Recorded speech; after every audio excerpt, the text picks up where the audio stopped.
Vă salut odată cu printre ultimele videouri despre războiul din Ucraina.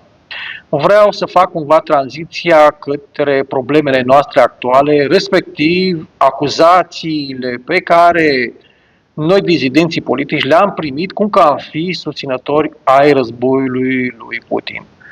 Început acum 3 ani, de fapt inflamat acum 3 ani, că el a început în decada precedentă, odată cu celebrul Maidan.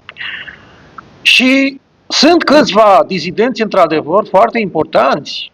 Pe unul cunosc eu personal, e un cunoscut al meu, altul este unul dintre cei mai importanți dizidenți care a imaginat un sistem de democrație directă prin vot electronic sau chiar prin vot clasic, respectiv Laurențiu Primo, care susține pe Putin. Crede că Putin și Rusia ar fi cumva un bastion al rezistenței în fața roșcildienilor, le zice el, adică a capitalismului ăsta sălbatic care se manifestă de vreo 20 de ani încoace. Care de fapt s-a manifestat și înainte, dar dumnealui nu l-a văzut fiind ocupat cu afacerile.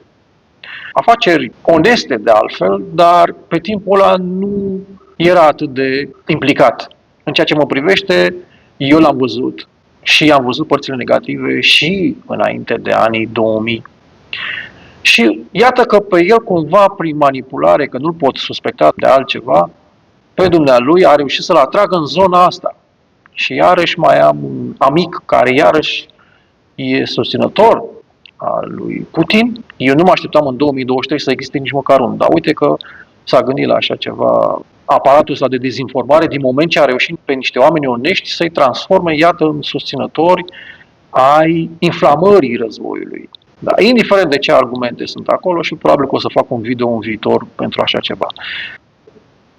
Acuzația asta de putinism pleacă de la o carte, Trolii lui Putin, scrisă de o finlandeză, Jessica, și nu mai știu cum, în fine, nu mai contează, în care toți dizidenții politici erau în bloc acuzați cum că ar susține politica dictatorial, mai curând clasică, a lui Putin, în fața politicii dictatorial moderne din așa numitele democrații liberale, care, încă o dată zic, sunt dictaturi făcute cu manipulare și dezinformare. Și foarte convenabil pentru pilonii administrativi ai acestor dictaturi moderne să facă pe ceilalți să creadă cum că criticile la adresa lor ar fi de fapt susținere pentru Putin și Rusia, pentru expansionismul lui Putin și Rusia, care și ele sunt cam cu semnul întrebării. Nu știu dacă pot fi luate în serios.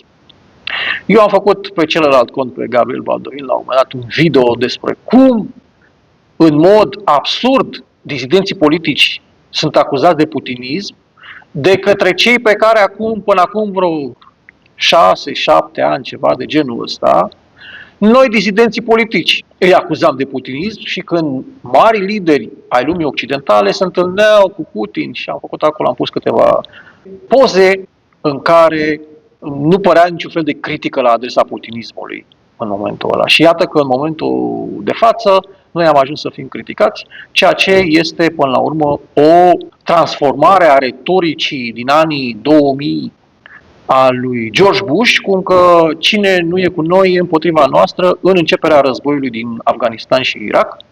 Adică dacă ești critic la adresa politicii unui anumit guvern sau unui președinte, tu ai fi de fapt susținător ai teroriștilor islamici, în ghilimele spus așa. La fel cum astăzi, dacă ești critic la adresa guvernelor occidentale sau locale de aici, ai fi un susținător al lui Putin. Iată, aici este o dezinformare foarte abil concepută și pe care, din păcate, războiul ăsta o facilitează. Și ne aducem aminte până prin 2021 era un disident care a dispărut acum, un fals disident a apărut așa peste noapte, unul Popliu, Diplan, care se plimba prin fața ambasadei Rusiei și aplauda o parte, inclusiv el, parcă. Diana Șoșoacă, iarăși, parcă a făcut ceva de genul ăsta, o laudă asupra lui Putin și acum un pic mai voalat acest Călin Georgescu pe care l-am criticat eu inițial, care odată cu potopul de acuzații cum că susține Rusia lui Putin, că a apărut la un moment dat despre el și celebra variantă Crălin Georgescu în loc de Călin Georgescu, adică se făcea așa un nickname, o poreclă. Și el a stat pasiv în fața unei astfel de acuzații și chiar după alegeri, și asta a făcut pe mulți români să gândească, ce președinte ăsta care stă așa în încasator nu zice nimic, adică toată lumea îl acuză de un lucru extrem de grav, anume că ar fi un trădător de țară, că ar facilita extinderea Rusiei înapoi în România, așa cum a fost după 1944, și el nu zice nu se apără cu nimic. Nu a răspuns, pur și simplu, ăia loveau și până la urmă loveau în noi, mai puțin eu, că eu nu l-am susținut din prima, am știu ce poamă e, și care, inclusiv acest Simion, a făcut ceva de genul ăsta, când și-a suminat el însuși imaginea cu declarațiile alea de dinainte, cu o săptămână înainte de alegeri, și la adresa cărora o să revin.